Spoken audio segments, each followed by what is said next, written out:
Wiley Jones was a former African-American slave who went into Arkansas.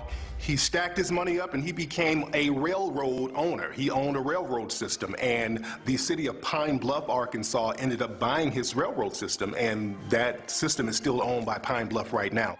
The Patterson Car Company was a car company founded by former slaves, African-American men, and the Patterson Car Company was the first African-American car manufacturer in the country, I think the only manufacturer in the country. And what's interesting about the Patterson Car Company, it was in Ohio. Their cars were considered higher quality than the Model T cars that Henry Ford had. The DeRay brothers, Ford and them stole it. That's why all over the world, Ford never gets credit for inventing a car. He gets credit for mass production.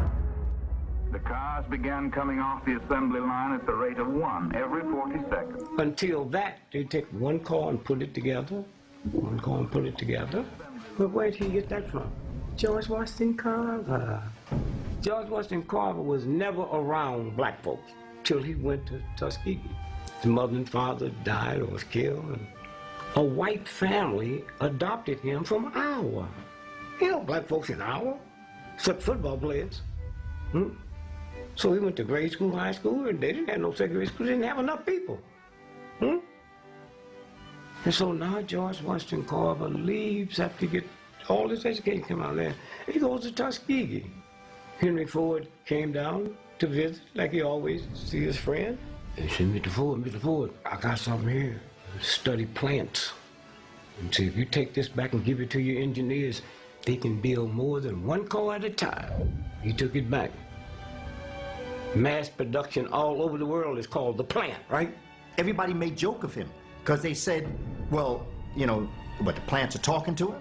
You know, is this how he's getting these properties of these plants? And George Washington Carver, in his quiet, dignified way, said, well, who taught me? I'm not saying that they talk to me like they got a tongue, but I can look at a plant and see what it can do for the human family.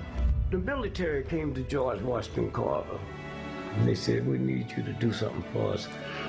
Can you invent something that out of it we can get paint, glue, ink, and plastic? Yeah, I can handle that. They tell me how smart black folk are. I can handle that. So he came back, called soybean. Now you want to hear something funny? The #1 cancer group in America is vegetarians. Because you weren't supposed to eat soy. When he got to Tuskegee, they thought he was gay. No association with women, high-pitched voice, they thought he was gay. The finest use we've been able to make of peanuts is in the treatment of the after effects of infantile paralysis. And he'd rather for you to believe he was gay than tell you that them white folks that adopted him castrated him so he couldn't have sex with their daughter. Like, who wanted them, huh?